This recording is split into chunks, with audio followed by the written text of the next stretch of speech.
Hello, ನಮಸ್ಕಾರ. ಎಲ್ಲರಿಗೂ ನನ್ನ ಯೂಟ್ಯೂಬ್ ಚಾನಲ್ 10th ಸ್ಟಡಿ ಸರ್ಕಲ್‌ಗೆ ಸ್ವಾಗತ. ಇವತ್ತು ನಾವು ನೋಡೋಣ 2025-22ನೇ ಸಾಲಿನ 26ನೇ ಸಾಲಿನ ಮಾದರಿ ಪ್ರಶ್ನೆ ಪತ್ರಿಕೆ ಅಂದ್ರೆ ಮಾಡೆಲ್ ಕ್ವೆಶ್ಚನ್ ಪೇಪರ್ 1. ಅದು ವಿಷಯ ಯಾವುದಂದ್ರೆ ದ್ವಿತೀಯ ಭಾಷೆ ಇಂಗ್ಲಿಷ್, ಸೆಕೆಂಡ್ ಲ್ಯಾಂಗ್ವೇಜ್ ಇಂಗ್ಲಿಷ್. ಆಯ್ತಾ? ವಿತ್ ಆನ್ಸರ್ಸ್ ಯಾವ ತರ ಸಾಲ್ವ್ ಮಾಡೋದಂತ ಇಲ್ಲಿ ನೋಡೋಣ. ಓಕೆನಾ? ಇಲ್ಲಿ ನೋಡಿ, ಮೊದಲನೇ ಕ್ವೆಶ್ಚನ್ ಇದೆ. 4 alternatives are given for each of the following questions or complete statements. Only one of them is correct or most appropriate. ಅಂದ್ರೆ ಒಂದು ಕರೆಕ್ಟ್ ಇದೆ ಅಥವಾ ಪೂರ್ತಿ ಸರಿಯಾಗಿದೆ.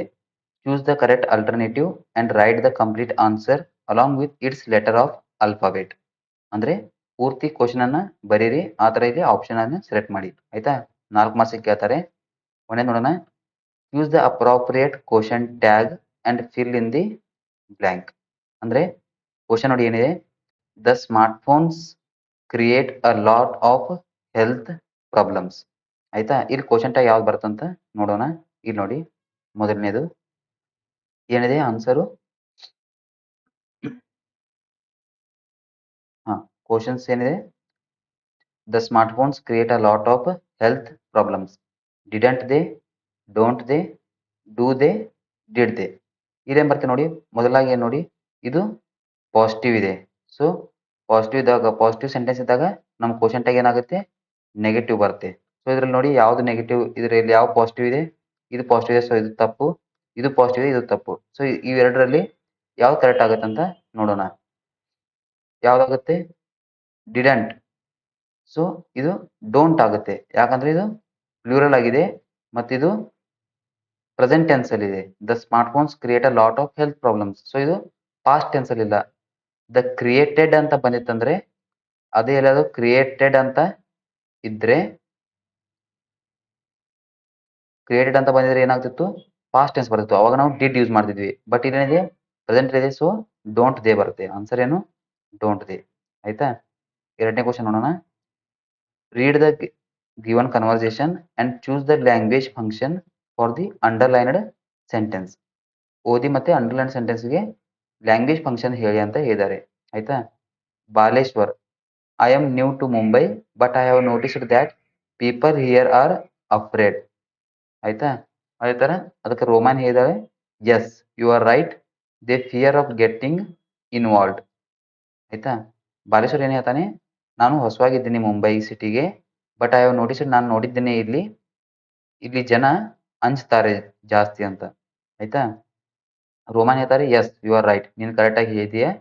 They fear of getting involve, ಅದು ಯಾವ್ದಾದ್ರು ಒಂದು ಇನ್ವಾಲ್ವ್ ಆಗ್ಲಿಕ್ಕೆ ಅವ್ರು ಏನ್ ಮಾಡ್ತಾರೆ, ಅನ್ಸ್ತಾರೆ ಅಂತ ಹೇಳ್ತಾರೆ. ಇಲ್ಲಿ ನೀವೇನ್ ಮಾಡ್ಬೇಕು, ಅಂಡರ್ಲೈನ್ ವರ್ಡ್. ಇದಕ್ಕೆ ಈ ಅಂಡರ್ಲೈನ್ ಏನ್ ಮಾಡಿದಾರಲ್ಲ, ಇಲ್ಲಿ ಅವ್ರು ಏನು ಮಾಡಿದ್ರು, ಲ್ಯಾಂಗ್ವೇಜ್ ಫಂಕ್ಷನ್ ಏನಂತ ಹೇಳ್ಬೇಕು. Expressing agreement, giving information, expecting invitation ಅಥವಾ ಎಕ್ಸ್ಪ್ರೆಸಿಂಗ್ ಗ್ರಾಟಿಟ್ಯೂಡ್. ಇಲ್ಲಿ ಏನಾಗುತ್ತೆ ಅಂತ ನೋಡೋಣ. ಇಲ್ಲಿ ಏನಾಗುತ್ತೆ, ಎಕ್ಸ್ಪ್ರೆಸಿಂಗ್ ಅಗ್ರಿಮೆಂಟ್. ಯಾಕಂದ್ರೆ ಅವ್ನು ಹೇಳಿದಕ್ಕೆ ಅವಳು ಒಪ್ಕೊಂಡ್ಳು, ಅದಕ್ಕೇನಾಗುತ್ತೆ, ಅದು ಎಕ್ಸ್ಪ್ರೆಸಿಂಗ್ ಅಗ್ರಿಮೆಂಟ್. ಅದೇ ತರ ನೆಕ್ಸ್ಟ್ ಕ್ವಶನ್ ನೋಡೋಣ ಏನಿದೆ. ಮೂರನೇ question, fill in the blank choosing the appropriate if clause. ನೋಡೋಣ. Surender, hi, how do you feel now Satish? Satish said, it's been pretty bad since the last operation on my leg. Okay. ಆಮೇಲೆ ಸುರೇಂದ್ರ ಏನ್ ಹೇಳ್ತಾನೆ, what actually happened there in Kashmir. ಆಯ್ತಾ? ಅವಾಗ ಸತೀಶ್ ಏನ್ ಹೇಳ್ತಾನೆ, I met with an accident, I fell off a rickety bridge over some rapids. Surender, very sad, if you had been a little careful it dash happened. Okay. ಇಲ್ಲಿ ನೋಡಿ ಯಾವ ತರ ಹೇಳ್ತಾರೆ ಅಂದ್ರೆ, ಇದಕ್ಕೆ ಯಾವ ಆನ್ಸರ್ ಬರ್ತಂತ ನೋಡೋಣ. ಇಲ್ಲಿ ಫಸ್ಟ್ ಏನ್ ಹೇಳಿದ್ದಾರೆ ಕನ್ನಡದಲ್ಲಿ ನೋಡಿ. Surender, hi, how do you feel now Satish? ನೀನು ಯಾವ ತರ ಈಗ ಆರಾಮಾಗಿದ್ದೀಯಾ ಅಂತ ಕೇಳ್ತಾನೆ ಸತೀಶ್ಗೆ. ಸತೀಶ್ ಏನ್ ಹೇಳ್ತಾನೆ, it's been pretty bad since the last operation on my leg. ಅಂದ್ರೆ ನಂಗೆ ಇನ್ನೂ ಕಮ್ಮಿ ಆಗಿಲ್ಲ, ಲಾಸ್ಟ್ ಆಪರೇಷನ್ ಆದ್ಮೇಲಿಂದ ನನ್ನ ಸ್ಥಿತಿ ಸರಿಯಾಗಿಲ್ಲ ಅಂತ ಹೇಳ್ತಾನೆ. ಸುರೇಂದರ್ ಏನ್ ಹೇಳ್ತಾನೆ, what actually happened there in Kashmir. ನಿನ್ ಕಾಶ್ಮೀರಲ್ಲಿ ನಿಜವಾಗಿಯೂ ಕಾಶ್ಮೀರಲ್ಲಿ ನಿನಗೆ ಏನಾಯ್ತು? ಸತೀಶ್ ಏನ್ ಹೇಳ್ತಾನೆ, I met with an accident, I fell off a rickety bridge over some rapids. ಅಂದ್ರೆ ಒಂದು ಬ್ರಿಡ್ಜ್ ಮೇಲಿಂದ ನಾನು ಬಿದ್ದೆ ಕೆಳಗಡೆ ಅಂತ. ಸುರೇಂದರ್ ಏನ್ ಹೇಳ್ತಾನೆ, very sad. If you had been a little careful, ಈಗ ನೀನು ಎಲ್ಲಾದ್ರೂ ಕೇರ್ಫುಲ್ ಆಗಿ ಇರ್ತಿದ್ದೆ ಅಂದ್ರೆ ನಿನ್ ಜೊತೆ ಇದು ಆಗ್ತಾ ಇರ್ಲಿಲ್ಲ. ಓಕೆ, ಇದನ್ನ ನಾವು ಇಂಗ್ಲಿಷ್ ಅಲ್ಲಿ ಯಾವ ಆಪ್ಷನ್ ಬರುತ್ತಂತ ನೋಡೋಣ. ಇಲ್ಲಿ ಸೊ ಇಲ್ಲಿ ಬರುತ್ತೆ ವುಡ್ ನಾಟ್ ಹ್ಯಾವ್, ಅಂದ್ರೆ ಇದು ನಿನ್ಗೆ ಆಗ್ತಾ ಇರಲಿಲ್ಲ ಅಂತ ಹೇಳ್ತೀವಲ್ಲ, ಅದು ಭವಿಷ್ಯದ ಹೇಳೋದು ನಾವು. ಅಂದ್ರೆ ನೀನು ಅಲ್ಲಿ ಹೋಗ್ತಾ ಇರಲಿಲ್ಲ ಅಂದ್ರೆ ನೀನು ಇನ್ನೊಂದ್ ಸ್ವಲ್ಪ ಹುಷಾರಾಗಿ ಇರ್ತಿದ್ದೆ ಅಂದ್ರೆ, if you had been little careful, ಇನ್ನೊಂದ್ ಸ್ವಲ್ಪ ಹುಷಾರಾಗಿ ಇನ್ನೊಂದ್ ಸ್ವಲ್ಪ ಎಚ್ಚರವಾಗಿರ್ತೀನಿ ಅಂದ್ರೆ ಇದು ನಿನ್ ಜೊತೆ ಆಗ್ತಾ ಇರ್ಲಿಲ್ಲ. ಸೊ ಅಲ್ಲಿ ನೆಗೆಟಿವ್ ಬರುತ್ತೆ ನಾಟ್. ಸೊ ಇಲ್ಲಿ ನೋಡಿ ನಾಟ್ ಯಾವ್ದ್ರಲ್ಲಿ ಇದೆ, ವುಡ್ ನಾಟ್ ಹ್ಯಾವ್ ಹ್ಯಾಪೆಂಡ್. ಆಯ್ತಾ, ಇಲ್ಲಿ ನೋಡಿ ಅದೇ ತರ read the given conversation and choose the correct infinitive. Dhanvi, I am going to library, I need some more books for my studies. Naina, that's good. I too join with you. I have to refer to some books. ಅಂದ್ರೆ ಮೊದಲು ದಾನ್ವಿ ಏನ್ ಹೇಳಿದ್ರು, I am going to library, ನಾನು ಲೈಬ್ರರಿಗೆ ಹೊರಟಿದ್ದೇನೆ. I need some more books for my studies, ನನಗೆ ಇನ್ನೂ ಸ್ವಲ್ಪ ಜಾಸ್ತಿ ಬುಕ್ ಬೇಕು ನನ್ನ ಸ್ಟಡಿ ಮಾಡ್ಲಿಕ್ಕೆ.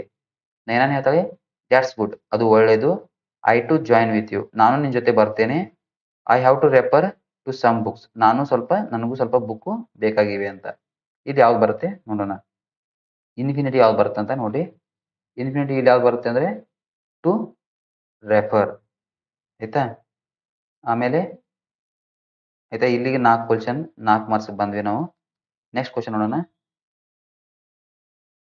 ಡೂ ಆಸ್ ಡೈರೆಕ್ಟೆಡ್, ನಾವ್ ಯಾವ ತರ ಹೇಳಿದ್ವಲ್ಲ ಅದೇ ತರ ಮಾಡಿ ಅಂತ ಕೆಲವು ಕ್ವಶನ್ ಕೊಟ್ಟಿದ್ದಾರೆ. ಫಸ್ಟ್ ಕ್ವಶನ್ ನೋಡೋಣ. Which word has 2 syllables? 2 syllables ಅಂದ್ರೆ 2 ಸತಿ ನಮ್ಗೆ ನಾಲಿಗೆ ಅಥವಾ ಟಂಗ್ ಏನ್ ಟಚ್ ಆಗುತ್ತಲ್ಲ ಬಾಯಲ್ಲಿ, ಆ ತರ ವರ್ಡ್ ಯಾವ್ದೇ ನೋಡೋಣ. ಇಲ್ಲಿ ನೋಡಿ, ಊದಿ, ರೀ ಟರ್ ನಿಂಗ್. ಸೊ ಇಲ್ಲಿ ಎಷ್ಟಾಯ್ತು, 3 syllables ಆಯ್ತು. ಅಂದ್ರೆ ನಾವು 3 ಸತಿ ಪಾಸ್ ತಗೊಂಡ್ವಿ. ಆಯ್ತಾ, 3 ಸತಿ ನಾವು ನಾಲಿಗೆಯನ್ನ ಟಚ್ ಮಾಡಿದ್ವಿ ಈ ತರ, ರೀ ಟರ್ನಿಂಗ್. ಆಮೇಲೆ ಸೇ ಫರ್, ಇಲ್ಲಿ 2 syllable ಬಂದ್ವಿ. ಆಮೇಲೆ ಡೆಸ್ಪಿರೇಟ್ಲಿ, ಡೆಸ್ ಪೇ ರೇಟ್ ಲಿ, ಡೆಸ್ಪಿರೇಟ್ಲಿ, ಇಲ್ಲಿ ಎಷ್ಟು ಬಂತು 4 syllables. ಆಮೇಲೆ ಸ್ಪೀಕ್, ಸ್ಪೀಕ್ ಇದೇನಾಗುತ್ತೆ ಒಂದೇ ಸಿಲೆಬಲ್ ಆಗುತ್ತೆ. ಸೊ ಇದರಲ್ಲಿ ಸೇಪರ್ ಏನಿದೆ 2 syllable ಇದೆ. ಆಯ್ತಾ, ವಿಚ್ ವರ್ಡ್ ಹ್ಯಾಸ್ 2 syllables? ಸೇಪರ್ ಹ್ಯಾಸ್ 2 syllables. ಓಕೆ, ಆಮೇಲೆ ನೋಡಿ, fill in the blank with appropriate article ಅಂತ ಹೇಳಿದ್ದಾರೆ. ಈ ಕ್ವಶನ್ ನೋಡೋಣ. Dev is working in dash European country. ಇಲ್ಲಿ ಏನ್ ಬರುತ್ತೆ ನೋಡೋಣ. ಎ ಬರ್ತಾ, ಆನ್ ಬರ್ತಾ ಅಥವಾ ದ ಬರ್ತಾ ಅಂತ. ಇಲ್ಲಿ ನೋಡಿ, ಇಲ್ಲಿ ಏನ್ ಬರುತ್ತೆ, ಎ ಬರುತ್ತೆ. A European country, in a European country. Fill in the blank with the appropriate tense from the verbs given in the bracket. Satish dash B plus draw when his father observed him. ಇದು ಏನು ಬರ್ತಂತ ನೋಡೋಣ answer. Satish was drawing. Satish was drawing when his father observed him. Satish was drawing when his father observed him. Okay, next answer ನೋಡೋಣ. Change the following sentence into positive degree. Swami was the cleverest boy in the class. Swami ಇದ್ದಾನೆ cleverest boy ಇದ್ದಾನೆ in the class. ಇದನ್ನ ಏನಾಗುತ್ತೆ ನೋಡೋಣ. ಇದನ್ನ ಯಾವ ತರ ಬರೆಯಬೇಕು, no other boy in the class was as clever as Swami. ಅದನ್ನೇ ನಾವು ಪಾಸಿಟಿವ್ ಡಿಗ್ರಿಯಲ್ಲಿ ಬರಿಬೇಕಂದ್ರೆ ಇದನ್ನೇ ನಾವು ಪಾಸಿಟಿವ್ ಅಲ್ಲಿ ಬರಿಬಹುದು. ಇದು ನಾವು ಏನಿದ್ವಿ, Swami was the cleverest boy in the class. Swami ಒಬ್ಬನೇ ಬಗ್ಗೆ ನಾವು ಹೇಳಿದ್ವಿ. ಓಕೆನಾ, ಅದೇ ತರ ನಾವು ಅದನ್ನ ಚೇಂಜ್ ಮಾಡಿ ಯಾವ ತರ ಹೇಳ್ಬೋದು ಅಂದ್ರೆ, ನೋ ಅದರ್ ಬಾಯ್, ಯಾವುದೇ ಹುಡುಗ in the class was as clever as Swami, ಯಾವುದೇ ಹುಡುಗ ಸ್ವಾಮಿ ತರ ಕ್ಲೇವರ್ ಆಗಿ ಕ್ಲಾಸ್ ಅಲ್ಲಿ ಇಲ್ಲ. ಅದನ್ನೇ ಚೇಂಜ್ ಮಾಡಿ ಬರೆಯೋದು ಅಷ್ಟೇ. ನೋಡಿ 9th one ನೋಡಿ ಏನಾಗುತ್ತೆ. fill in the blank using the suitable linker. Raju dash his friend were playing chess. ಈ ಡ್ಯಾಶ್ ಅಲ್ಲಿ ಏನು ಬರುತ್ತೆ ಅಂತ ನೋಡೋಣ. Raju and his friend were playing chess. ಆಯ್ತಾ, ನೆಕ್ಸ್ಟ್ ನೋಡಿ, combine the following sentence using so dash that. The players are very tired, they cannot play more. ಆಯ್ತಾ, ಇದು ಏನಾಗುತ್ತೆ ನೋಡೋಣ. The players are so tired, and tired that they cannot play more. So ನಾವು ಈ ಎರಡನ್ನ ಈ line ನಲ್ಲಿ use ಮಾಡ್ಬೇಕಷ್ಟೇ.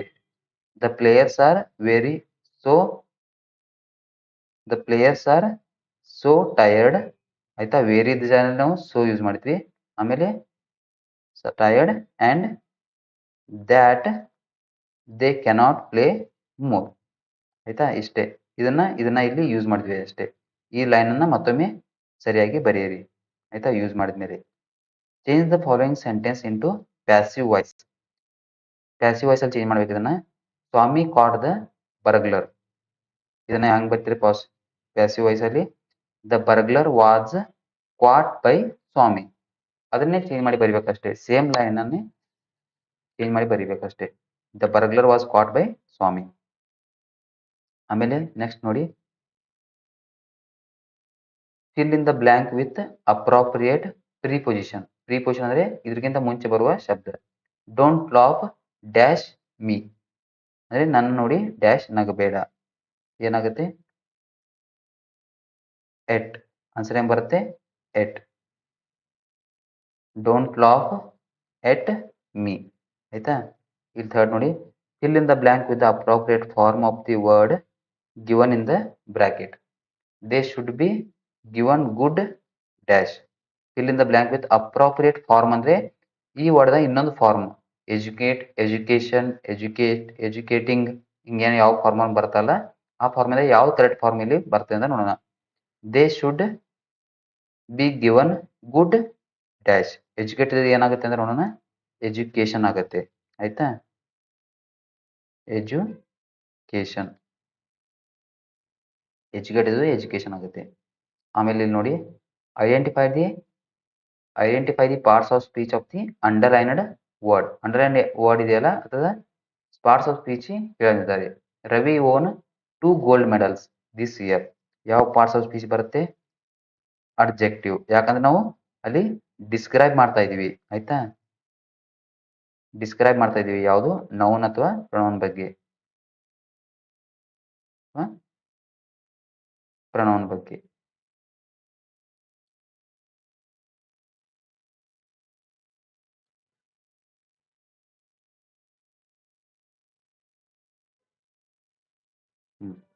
ಆಮೇಲೆ ನೆಕ್ಸ್ಟ್ ನೋಡಿ, read the following conversation and change the underlined sentence into reported speech ಆಯ್ತಾ. ನೇಹಾ, hello ನೀತಿ, will you send me today's homework? ನೀತಿ, yes I will, but why were you absent to school today? Neha, I was a little not well so I could not. ನೀತಿ, okay, take care of yourself. So ಇದನ್ನ reported speech ಆಗಿ ಯಾವ ತರ ಬರ್ತೀವಿ? Underline word ನ reported speech ಆಗಿ ಯಾವ ತರ ಬರ್ತೀರಿ? ನೇಹಾ ಆಸ್ಕ್ಡ್ ನೀತಿ, ಏನ್ ಬರುತ್ತೆ ಆನ್ಸರ್ ನೋಡೋಣ. Neha asked Niti whether she would send her that day's homework. ಇಷ್ಟು ಬರೆದ್ರೆ 1 ಮಾರ್ಕ್ಸು ಆಯ್ತಾ. ಬರೀರಿ ಅದನ್ನ. ಆಮೇಲೆ ನೋಡಿ, use the word walk as a verb in your own sentence. Own ಆಗಿ ಒಂದು ಸೆಂಟೆನ್ಸ್ ಕ್ರಿಯೇಟ್ ಮಾಡಿ ಅದರಲ್ಲಿ ವರ್ಬ್ ಆಗಿ ಏನು ಯೂಸ್ ಮಾಡಿ? ವಾಕ್ ನ ಯೂಸ್ ಮಾಡಿ. ಸೊ ಆನ್ಸರ್ ಏನ್ ಬರುತ್ತೆ? I walk in the park every morning. So ಇಲ್ಲಿ ವರ್ಬ್ ಯಾವುದು? Walk. So I walk in the park every morning ಆಯ್ತಾ. ಇನ್ನು next, the following sentence has 2 errors. ಎರಡು ತಪ್ಪಿದೆ. ಕೆಳಗಿರೋ ಸೆಂಟೆನ್ಸ್ ಅಲ್ಲಿ ಎರಡು ತಪ್ಪಾಗಿವೆ. Edit the sentence and write it in the answer booklet. The clues are given below. ಕೆಳಗೆ ಕೊಟ್ಟಿರುವ ಲೈನ್ ಅಲ್ಲಿ ಎರಡು ತಪ್ಪಿವೆ. ಆ ಎರಡು ತಪ್ಪುಗಳನ್ನು ಕಂಡುಹಿಡಿದು ಅದನ್ನ ಸರಿಯಾಗಿ ಬರೀರಿ ಅಂತ ಹೇಳಿದ್ದಾರೆ. Swami hurried got up and spread his bed under the bench but crouched there. ಇಷ್ಟು ಲೈನ್ ಕೊಟ್ಟಿದ್ದಾರೆ. ಆಮೇಲೆ ನೋಡಿ, ಒಂದು ಹೇಳಿದಾರೆ, ಅವ್ರು ಹಿಂಟ್ ಕೊಟ್ಟಿದ್ದಾರೆ. ಕ್ಲೂ ಏನು ಕೊಟ್ಟಿದ್ದಾರೆ ಅಂದ್ರೆ adverbial mistake to be corrected, conjunction to be. Adverbial mistake ಅಂದ್ರೆ ಆ ಸ್ಪೆಲ್ಲಿಂಗ್ ನ ಮಿಸ್ಟೇಕ್ ತಪ್ಪಿದೆ, ಆ ವರ್ಡ್ ನ ಸ್ಪೆಲ್ಲಿಂಗು ತಪ್ಪಾಗಿದೆ. ಮತ್ತೊಂದು conjunction to be corrected. Conjunction ಏನಿದೆಯಲ್ಲ ಪಾರ್ಟ್ಸ್ ಆಫ್ ಸ್ಪೀಚ್ ನ ಕಂಜಕ್ಷನ್ ಅಲ್ಲಿ ಒಂದು ಅದು ಕರೆಕ್ಟ್ ಆಗಬೇಕು. ಯಾವಾಗ ನೋಡೋಣ. ಒಂದು ಹರಿಡ್ಲಿ, ಮತ್ತೊಂದು ಅಂಡ್. ಹರಿಡ್ ಇದ್ದದ್ದು ಏನಾಗುತ್ತೆ? ಹರಿಡ್ಲಿ ಆಗುತ್ತೆ. ಸೊ ಇಲ್ಲಿ ಸ್ಪೆಲ್ಲಿಂಗ್ ತಪ್ಪಾಗಿದೆ, ಇದು ಹರಿಡ್ಲಿ ಆಗಬೇಕು. ಆಮೇಲೆ ಅದನ್ನೇನು and spread his bed under the bench but crouched there. ಆಯ್ತಾ, ಇದನ್ನ ರೀರೈಟ್ ಆಗಿ ಬರೀರಿ. Swami hurriedly got up and spread his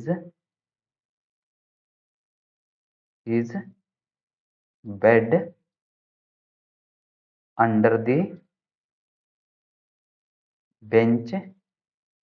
but ಏನು ಬರ್ತಾರ, ಇಲ್ಲಿ ಏನು ಬರುತ್ತೆ and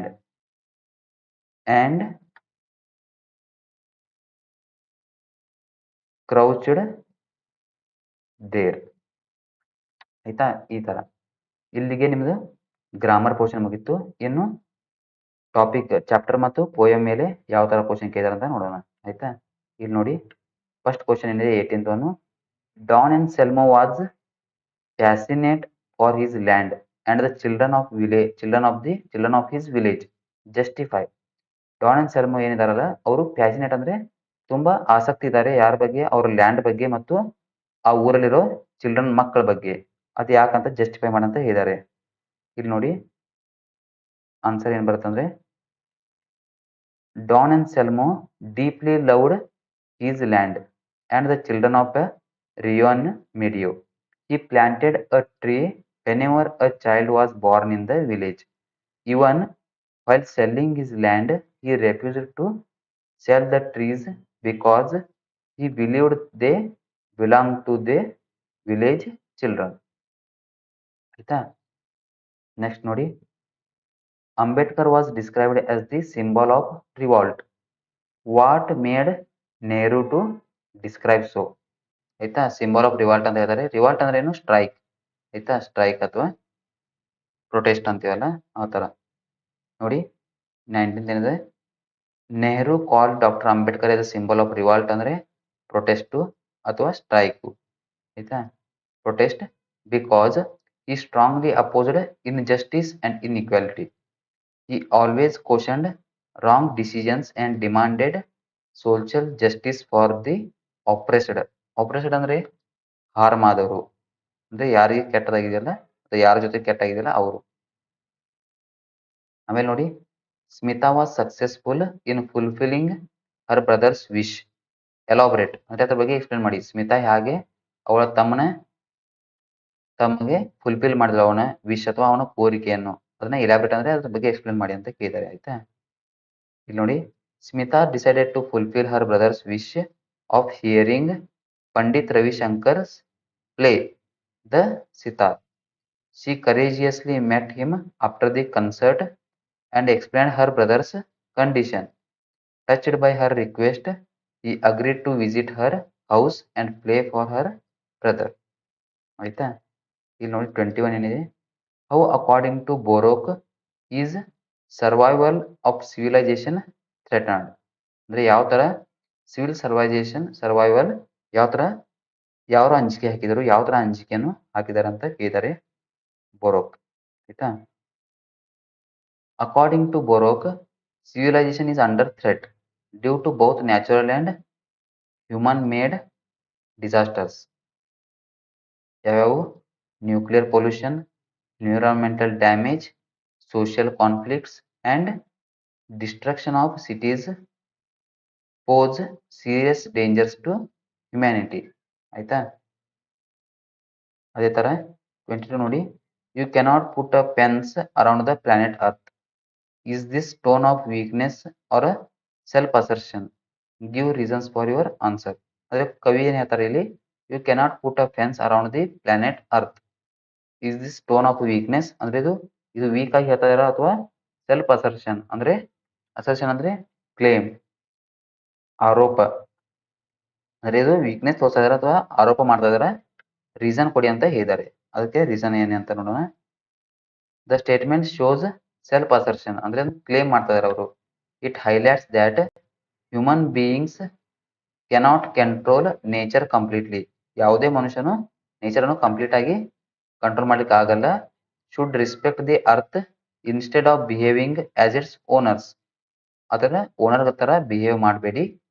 ಸೊ ಅದ್ರ ಜೊತೆ ಅದನ್ನ ಜಸ್ಟ್ ಯೂಸ್ ಅಷ್ಟೇ ಮಾಡ್ಕೊಳ್ಳಿ ಅಂತ ಹೇಳ್ತಾರೆ ಅಷ್ಟೇ. 23 ಏನಿದೆ ನೋಡಿ, why were Babu and Manju a bit disappointed with the way of students were marching. Marching ಅಂದ್ರೆ ಸ್ಟ್ರೈಕ್, ಆಯ್ತಾ, ಸ್ಟ್ರೈಕ್ ಮಾಡೋದು. ಯಾಕೆ ಡಿಸಪಾಯಿಂಟ್ ಆದ್ರು ಸ್ಟೂಡೆಂಟ್ಸ್ನ ವೇ ಆಫ್ ಮಾರ್ಚಿಂಗ್ ನೋಡಿ. ಇಲ್ಲಿ ನೋಡಿ, Babu and Manju felt disappointed because the students returned home when the police warned them. They believed the students should have continued the protest. Mohan later explained that violence was intentionally provoked by British police. Provoked ಅಂದ್ರೆ ಉತ್ತೇಜನ ಮಾಡೋದು ಅಥವಾ ಇನ್ನೊಂದು ಸ್ವಲ್ಪ ಉತ್ತೇಜಿಸೋದು, ಆಯ್ತಾ. ಮತ್ತೊಂದು 6 question ಏನಿದೆ ನೋಡಿ ಇಲ್ಲಿ. Taking up mountaineering was not a difficult decision for ಡಿಕ್ಕಿ ಡೋಲ್ಮಾ. ಜಸ್ಟಿಫೈ ಅಂದ್ರೆ ಡಿಕ್ಕಿ ಡೋಲ್ಮಾಗೆ ಅದು ಡಿಸಿಷನ್ ಡಿಫಿಕಲ್ಟ್ ಆಗಲಿಲ್ಲ, ಮೌಂಟೇನಿಯರಿಂಗ್ ಅಥವಾ ಬೆಟ್ಟ ಗುಡ್ಡಗಳನ್ನು ಏರುವುದು ಅಥವಾ ಹಿಮಾಲಯನ್ ಏರುವುದು. ಯಾಕೆ? Dicky Dolma was inspired by the mountains from her childhood. Living among the Himalayan peaks filled her with determination and love. Determination ಅಂದ್ರೆ ಡಿಸಿಷನ್, ಆಯ್ತಾ, ಡಿಸಿಷನ್ ಅಂತ ಕರೀತಾರೆ, decision and love for mountaineering. Hence choosing mountaineering came naturally to her, ಆಯ್ತಾ. ಆಮೇಲೆ ನೋಡಿ, in what way did the absence of mother make Hanif and his brothers responsible. ಯಾವ ತರ ಅವರ ತಾಯಿ ಕಳ್ಕೊಂಡಿದ್ದವರಿಗೆ ಯಾವ ತರ ರೆಸ್ಪಾನ್ಸಿಬಲ್ ಆದರು ಹನೀಫ ಮತ್ತೆ ಅವನ brothers. After their mother's death, Hanif and his brothers became responsible at an early age. They managed household work, studies and supported one another, which shaped their disciplined life. Okay, ಅದೇ ತರ ಇನ್ನೊಂದು 6 ಕ್ವಶನ್ ಏನಿದೆ ನೋಡೋಣ. How the bird of happiness bring happiness to the Tibetan villagers. ಯಾವ ತರ ಅವರಿಗೆ happiness ಅನ್ನ ತಂದುಕೊಡ್ತು ನೋಡೋಣ. The bird of happiness brought joy by transforming nature, sunlight, forest, rivers and fertile lands. Fertile ಅಂದ್ರೆ ಫಲವತ್ತಾದ, ಓಕೆನಾ, ಫಲವತ್ತಾದ ಭೂಮಿ. ಇನ್ಫರ್ಟೈಲ್ ಅಂದ್ರೆ ಇನ್ಫರ್ಟೈಲ್ ಇದಕ್ಕಂತೀವಿ ನಾವು ಬಂಜರು ಭೂಮಿಗೆ, ಆಯ್ತಾ. ಬಂಜರು ಭೂಮಿಗೆ ನಾವೇನಂತ ಕರಿತೀವಿ? ಇನ್ಫರ್ಟೈಲ್. ಅದೇ ಫಲವತ್ತಾದ ಭೂಮಿಗೆ ಫರ್ಟೈಲ್ ಅಂತ ಕರಿತೀವಿ. Fertile lands appeared after its cries. The villagers lived happily without suffering thereafter. ಇಲ್ಲಿ ನೋಡಿ 3 ಮಾರ್ಕ್ಸ್ ಕೇಳ್ತಾರೆ, ಆಯ್ತಾ. Write in your own words how Swami became a hero overnight. ಒಂದೇ ರಾತ್ರಿಯಲ್ಲಿ ಸ್ವಾಮಿ ಯಾವ ತರ ಹೀರೋ ಆದಂತ ನಮ್ಮ ಭಾಷೆಯಲ್ಲಿ ಬರಿ ಅಂತ ಹೇಳಿದ್ದಾರೆ, ಆಯ್ತಾ. ಇಲ್ಲಿ ನೋಡಿ ಯಾವ ತರ ಅಂದ್ರೆ, Swami was sleeping by himself in his father's office room to show that he was brave. He was suddenly awakened and by a faint. Awakened ಅಂದ್ರೇನು? ಎಚ್ಚರವಾಯಿತು, ಎಚ್ಚರವಾಗುವುದು, ಆಯ್ತಾ. ಮತ್ತೆ ಫೇಂಟ್ ಅಂದ್ರೆ ವೀಕ್. ವೀಕ್ ಅಂದ್ರೆ ಸಣ್ಣದಾದ ಅಥವಾ ಸ್ಲೋ ಆದ. Wrestling noise. ರಸ್ಲಿಂಗ್ ಅಂದ್ರೆ moving, ಏನೋ ಒಂದು ಮೂವ್ ಆಗ್ತಾ ಇರೋ ಹಾಗೆ ಅವನಿಗೆ ನಾಯ್ಸ್ ಅಂತ ಶಬ್ದ ಬಂತು. In the dark he noticed something moving towards him. He believed that a devil had come to take him away. As it come closer he slowly crawled. Crawled ಅಂದ್ರೆ ಮೂಡ್, ಮೂವ್ ಆದಲ್ಲಿಂದ್ರೆ moved out from. Beneath ಅಂದ್ರೆ under, under the bench. He caught it tightly. ಆಮೇಲೆ ಮಾಡಿದ ಕಾಟ್ ಅಂದ್ರೆ ಅದನ್ನ catch ಅಥವಾ ಹಿಡ್ದ, tightly ಜೋರಾಗಿ, with all his strength and bit it hard with his teeth. Bit ಅಂದ್ರೆ ಕಚ್ಚಿದ, with his teeth.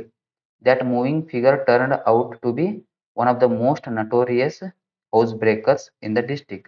The burglar ಅಂದರೆ ಕಳ್ಳ, ಬರ್ಗ್ಲರ್ ಯಾರಿಗೆ ಅಂತೀವಿ ನಾವು? ಕಳ್ಳನಿಗೆ. ಕಳ್ಳ ಸ್ಟಂಬಲ್ಡ್ ಅಂದ್ರೆ ಸ್ಲಿಪ್ಡ್. ಓಕೆ, ಸ್ವಾಮಿ ಹಿಡಿದ ಮೇಲೆ ಅವನು ಸ್ಲಿಪ್ ಆಗಿ ಕೆಳಗೆ ಬಿದ್ದ, slipped and fell among the furniture ಮೇಲೆ ಬಿದ್ದ. The father, cook and servant caught the burglar and handed him over to the police. So prizes ಅಂದ್ರೆ ಸತ್ಕಾರ ಅಥವಾ ಹೆಮ್ಮೆ, ಆಯ್ತಾ? ಸತ್ಕಾರ ಅಥವಾ ರಿಸ್ಪೆಕ್ಟ್ ಏನಾಯ್ತು? ವೇರ್ ಶೋಡ್ ಅಂದ್ರೆ ಅವನ ಮೇಲೆ ಸುರಿದವು, on Swami. In this manner Swami became a hero by a chance overnight. Swami was congratulated by everyone the following day. ಆಯ್ತಾ? ನೆಕ್ಸ್ಟ್ ನೋಡಿ, ನೆಕ್ಸ್ಟ್ ಕ್ವಶನ್ ಇದೆ, the physical appearance of the jazz player does not match when he plays on his saxophone. Explain. Physical appearance of ಏನ್ jazz player ಇದೆಯಲ್ಲ ಅದು does not match. ಅವ್ನು ಯಾವ ತರ ಹಾಡ್ತಾ ಇದ್ದಾನಲ್ಲ ಸೆಕ್ಸೋಫೋನ್ ಇಂದ, ಅದು ಮತ್ತೆ ಅವ್ನ ಫಿಸಿಕಲ್ ಅಪಿಯರೆನ್ಸ್ ಅಂದ್ರೆ ಅವ್ನು ಯಾವ ತರ ಕಾಣ್ತಾನಲ್ಲ ಅದಕ್ಕೆ ಮ್ಯಾಚ್ ಆಗಲ್ಲ. ಅದನ್ನ ಯಾವ ತರ ಅಂತ ಎಕ್ಸ್ಪ್ಲೇನ್ ಮಾಡಿ ಅಂತ ಹೇಳಿದ್ದಾರೆ. ಓಕೆ, ಇಲ್ಲಿ ನೋಡಿ next. An old jazz musician is standing like a black ancient mariner. Black ಅಂದ್ರೆ ಯಾವ ತರ ಸ್ಟ್ಯಾಂಡ್ ಆಗಿದ್ದಾರೆ ಅವರು? ಬ್ಲ್ಯಾಕ್.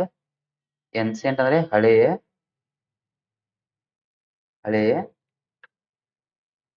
ಮ್ಯಾರಿನಿಯರ್ ಅಂದ್ರೆ ಸಿ ಮ್ಯಾನ್ ಅಂದ್ರೆ ಸಿಯಲ್ಲಿ ಇರ್ತಾರಲ್ಲ ಅಥವಾ ಹಡಗು ಓಡಿಸೋರು ಅಂತ ಸಿ ಮ್ಯಾರಿನಿಯರ್ ಅಂತ, ಹಳೆಯ ಸಿ ಮ್ಯಾರಿನಿಯರ್ ಅಂತ ನಿಂತಿದ್ದಾರೆ. ಈಸ್ ಏಜ್ಡ್ ಫೇಸ್, ವಯಸ್ಸಾದ ಮುಖ. ಈಸ್ ರಿಂಕಲ್ಡ್ ಅಂದ್ರೆ ಜೋತು ಬೀಳುವುದು, ಜೋತು ಬಿದ್ದಿದೆ. ಓಕೆ, ಜೋತು ಬಿದ್ದಿದೆ and tired. His faded blue shirt has become dark due to sweat. His stomach hangs loosely. His jacket is torn. ಅಂದ್ರೆ ಬ್ರೋಕನ್ ಅಂದ್ರೆ ಕಟ್ ಆಗಿದೆ, ಹರಿದಿದೆ. And his necktie is undone. Necktie ಅಂದ್ರೆ ಕುತ್ತಿಗೆ, tie ಏನಾಗಿದೆ? Undone ಅಂದ್ರೆ loose ಆಗಿದೆ. And hanging loosely over the jacket. ಈ ಶೂಸ್ ಆರ್ ವಾರ್ನ್ ಔಟ್ ಅಂದ್ರೆ ಹರಿದಿದೆ. ಓಕೆ, ಹರಿದಿದೆ ಮತ್ತೆ and filled with paper to hide these holes. ಆ ಹರಿದಿರುವ ಹೋಲ್ಗಳನ್ನ ತುಂಬಲಿಕ್ಕೆ ಏನ್ ಮಾಡಿದ ಅವನು? ಅಲ್ಲಿ ಪೇಪರ್ ಅನ್ನ ತುಂಬಿದ್ದಾನೆ. ಟು ಹೈಡ್ ದಿ ಹೋಲ್ಸ್, ಆ ಹೋಲ್ಗಳನ್ನ ಮುಚ್ಚಲಿಕ್ಕೆ. His rough unshaven face reflects pain. He stands alone with his head bent down, eyes closed and ears alert. Okay, ಆಮೇಲೆ an old saxophone hangs across his chest, supported from his neck by a wire coat hanger. ಆಯ್ತಾ? ಒಂದು wire ನಿಂದ ಏನ್ ಮಾಡಿದಾನೆ? ಸೆಕ್ಸೋಫೋನ್ ನ ಕುತ್ತಿಗೆಯಲ್ಲಿ ಹಾಕಿದ್ದಾನೆ. The poet describes, ಹೇಳ್ತಾರೆ, an old jazz player and how he changes when he plays the music he loves. He slowly raises the saxophone to his parted lips. Suddenly he feels filled with a fresh energy. There is a strong force in his music that attracts people to listen. Once he begins playing, he is no longer a black man, but becomes a bird that gathers its wings and flies higher and higher. He appears to spread the message of God through his music. ಆಯ್ತಾ? ಇಲ್ಲಿ ನೋಡಿ next ಏನ್ ಬರುತ್ತೆ, ಇಲ್ಲಿಗಾಯ್ತು. ಆಮೇಲೆ next ನೋಡಿ, read the following extracts and answer the questions that below. ಅಂದ್ರೆ ಇಲ್ಲಿ ಮಾಡ್ತಾರೆ, ಒಂದು ಚಾಪ್ಟರ್ ನಲ್ಲಿರೋ ಯಾವ್ದೋ ಒಂದು ಚಾಪ್ಟರ್ ಪೋಯಮ್ ಅಲ್ಲಿ ಒಂದು ಲೈನ್ ಕೊಡ್ತಾರೆ, ಅದನ್ನ ಯಾರು ಹೇಳಿದ್ರು, ಯಾರಿಗೆ ಹೇಳಿದ್ರು ಮತ್ತೆ ಯಾಕೆ ಹೇಳಿದ್ರು, ಈ ತರ 3 ಕ್ವಶನ್ ನ ಕೇಳ್ತಾರೆ. ಇಲ್ಲಿ ನೋಡಿ ಫಸ್ಟ್ ಕ್ವಶನ್ ಏನಿದೆ, I think it's annoying that a stranger would jump off a train and risk his life for me. ಇಲ್ಲಿ ಏನು ಬಂತು? ಇದು ಯಾವ ಪಾಠ ಬಂತು? There is a girl by a track. Annoying meaning ಅಂದ್ರೆ ಸರ್ಪ್ರೈಸಿಂಗ್. ಓಕೆನಾ? ಸರ್ಪ್ರೈಸಿಂಗ್. ಓಕೆ, ಇದನ್ನ ಯಾರು ಹೇಳಿದ್ರು? Who does I refer to. ಇದನ್ನ ಯಾರು ಹೇಳಿದ್ರು ಅಂತ ನೋಡೋಣ. Who does I refer to? I refers to the Roma Talreja. And who was the stranger? Stranger was Baleshwara was the stranger. ಆಯ್ತಾ? ಅದೇ ತರ how did the stranger help the speaker ಅಂದ್ರೆ ಯಾವ ತರ ಬಾಲೇಶ್ವರ ರೋಮಾಗೆ ಹೆಲ್ಪ್ ಮಾಡಿದ. Baleshwar jumped off the slowly moving train to help Roma with the assistance of a tempo driver. Assistance ಅಂದ್ರೆ help ಆಯ್ತಾ. Help of a tempo driver he took her to the hospital and ensured she received treatment. ensured ಅಂದ್ರೆ wait ಮಾಡಿದ ಅಥವಾ ಕೊಡಿಸಿದ. ಏನ್ ಮಾಡಿದ ಆ best treatment ಅವಳಿಗೆ ಕೊಡಿಸಿದ ಆಯ್ತಾ. ಆಮೇಲೆ ನೋಡಿ 28 ಏನಿದೆ, why should one man have the leaves of 50 in his hands. ಅಂದ್ರೆ ಇದು ಯಾವ ಲೈನ್ ಬರುತ್ತೆ ನೋಡಿ, ಇದಕ್ಕೆ ಆನ್ಸರ್ ಬರುತ್ತೆ Diego is the speaker. Okay, the Discovery chapter ಇಂದ ಈ ಲೈನ್ ಬರುತ್ತೆ, why should one man have the lives of 50 in his hands. ಯಾಕೆ ಒಬ್ಬ ಮನುಷ್ಯ ಅವನ ಕೈಯಲ್ಲಿ 50 ಜನರ ಜೀವವನ್ನು ಹಿಡಿಯುತ್ತಾನೆ ಅಂತ ಕೇಳಿದ್ದಾರೆ. ಸ್ಪೀಕರ್ ಯಾರು ಇಲ್ಲಿ, ಡಿಯಾಗೋ. ಆಮೇಲೆ who does one man refers to, ಆ ಒನ್ ಮ್ಯಾನ್ ಯಾರು, ಕೊಲಂಬಸ್. ಆಮೇಲೆ ಕ್ವಶನ್ ಬರುತ್ತೆ, what does the speaker mean by statement. ಅಂದ್ರೆ ಈ ಸ್ಟೇಟ್ಮೆಂಟ್ ಇಂದ ಸ್ಪೀಕರ್ ಏನ್ ಹೇಳಲಿಕ್ಕೆ ಟ್ರೈ ಮಾಡ್ತಾ ಇದ್ದಾನೆ. Diego questions Columbus authority and expresses his rebellion. Rebellion ಅಂದ್ರೆ ರಿವಾಲ್ಟ್ ಅಥವಾ ಒಂದು ಪ್ರೊಟೆಸ್ಟ್. ಅವನು ಪ್ರೊಟೆಸ್ಟ್ ಮಾಡ್ತಾನೆ ಯಾರ ವಿರುದ್ಧ, ಕೊಲಂಬಸ್ನ ವಿರುದ್ಧ. He was unhappy with Columbus leadership. Columbus ಏನ್ ಲೀಡರ್ಶಿಪ್ ಮಾಡ್ತಾನಲ್ಲ ಅದರಿಂದ ಅವನು ಖುಷಿಯಾಗಿಲ್ಲ. The way he treated the crew. Crew ಅಂದ್ರೆ ಮೆಂಬರ್ಸ್. ಆ ಏನು ಆ ಶಿಪ್ ಅಲ್ಲಿರೋ ಮೆಂಬರ್ಸ್ ಏನಂತಾರೆ, ಕ್ರ್ಯೂ ಅಂತಾರೆ. The sailors. ಸೇಲರ್ ಅಂದ್ರೆ ಅವ ಹಡಗಿನಲ್ಲಿ ಕೆಲಸ ಮಾಡುವವರು. Okay, workers wanted to return home but did not wish to continue the voyage. Voyage ಅಂದ್ರೆ ಜರ್ನಿ ಆಯ್ತಾ. ಆ ಜರ್ನಿ ಕಂಟಿನ್ಯೂ ಮಾಡ್ಲಿಕ್ಕೆ ಅಲ್ಲಿರೋ ವರ್ಕರ್ಸ್ಗೆ ಸಾಧ್ಯವಾಗ್ತಿಲ್ಲ, ಅವ್ರಿಗೆ ಖುಷಿ ಇಲ್ಲ. ಬಟ್ ಆದ್ರೂ ಕೊಲಂಬಸ್ ಅವ್ರನ್ನ ಬಿಡ್ತಾ ಇಲ್ಲ. ಇದನ್ನ ನೋಡಿ ಸ್ಪೀಕರ್ಗೆ ಸಿಟ್ಟು ಬಂದು ಅವನು ಈ ತರ ಹೇಳ್ತಾನೆ. ಓಕೆ, ಆಮೇಲೆ 29, it is no career for a bright boy. ಇದನ್ನ ಯಾರು ಹೇಳಿದ್ರು ನೋಡಿ, who made this statement. Satish father and Anant Narayan made this statement. What does it refer to. It ಅಂದ್ರೆ ಅದು ಇಟ್ ಅಂದ್ರೆ ಏನು, ಡ್ರಾಯಿಂಗ್ ಅಂಡ್ ಪೇಂಟಿಂಗ್.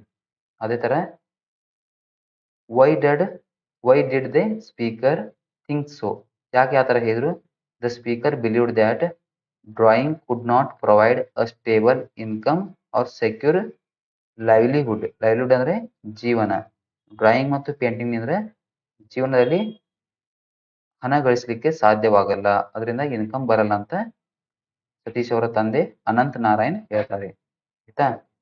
ನೆಕ್ಸ್ಟ್ ನೋಡಿ, in solitary confinement as complete as any goal. ಆಯ್ತಾ, ಸಾಲಿಟರಿ ಅಂದ್ರೆ ಅಲೋನ್, ಒಬ್ಬನೇ ಇರೋದಕ್ಕೆ ಸಾಲಿಟರಿ ಅಂತಾರೆ. ಮತ್ತೆ ಕನ್ಫೈನ್ಮೆಂಟ್ ಅಂದ್ರೆ ಇಂಪ್ರಿಸನ್ಮೆಂಟ್. ಇಂಪ್ರಿಸನ್ಮೆಂಟ್ ಅಂದ್ರೆ ಜೈಲುವಾಸ, ಜೀವನ ಪೂರ್ತಿ ಜೈಲುವಾಸಕ್ಕೆ ಏನಂತಾರೆ, imprisonment. As a complete as any goal ಆಯ್ತಾ. ಇಲ್ಲಿ ನೋಡಿ ಇದಾಯ್ತು ನಮ್ಮದು, ಇದು ಆಯ್ತು. ಲಾಸ್ಟ್ ಕ್ವಶನ್ ಇದೆ, ಆಸ್ ಅ ಗೋಲ್. ಇದಕ್ಕೇನು ಆನ್ಸರ್ ಮಾಡೋಣ. Who is the speaker. The poet Norman Nicholson is the speaker. What is referred to as solitary confinement. Solitary confinement ಅಂದ್ರೆ ಏನ್ ರೆಫರ್ ಮಾಡಿದ್ದಾರೆ, the space capsule is referred to as solitary confinement. Capsule ಅಂದ್ರೆ ಏನು, capsule ಇರುತ್ತಂದ್ರೆ ನಾವು ಕಂಟೈನರ್ಗೆ capsule ಅಂತೀವಿ. ಕಂಟೈನರ್ಗೆ ನಾವು capsule ಅಂತ ಕರಿತೀವಿ ಆಯ್ತಾ. ಅದೇ ತರ why does the speaker say so. The astronaut would be completely alone in space. He would have no visitors and no communication with anyone. He would neither send or nor receive letters, making his isolation similar to imprisonment. Isolation ಅಂದ್ರೆ separation. ಅವನು ಏನು separate ಆಗಿದ್ದಾನಲ್ಲ, ಎಲ್ಲರಿಂದ ದೂರ ಆಗಿದ್ದಾನೆ, ಅದೊಂದು ಜೈಲುವಾಸ. Okay, life long ಜೈಲಲ್ಲಿ ಇದ್ದಂತೆ ಆಗುತ್ತೆ ಅಂತ ಕವಿ ಹೇಳ್ತಾನೆ ಆಯ್ತಾ. ಇಲ್ಲಿ ನೋಡಿ ನೆಕ್ಸ್ಟ್ ಏನಿದೆ ಕ್ವಶನ್. ನೆಕ್ಸ್ಟ್ ಕ್ವಶನ್ ಬರುತ್ತೆ ಗ್ರಾಮರ್ ಅಲ್ಲಿ. Given a below profile, write a paragraph using the clues given below. ಈ ತರ ಒಂದು ಪ್ಯಾರಾಗ್ರಾಫ್ ಇಲ್ಲೊಂಥರ ಇನ್ಫಾರ್ಮೇಶನ್ ಕೊಡ್ತಾರೆ. ಇದನ್ನ ನೀವು ಒಂದು ಪ್ಯಾರಾಗ್ರಾಫ್ ಅಲ್ಲಿ ಬರೀಬೇಕು. ನೇಮ್ ಏನಿದೆ ಮಿಸ್ಟರ್ ರಾಘವೇಂದ್ರ. ಅವ್ರ ಎಜುಕೇಶನ್ ಏನಾಗಿದೆ BSc MED. Profession education officer. Age 55 years. Height and weight 5.4 inch and weight is 55 kg.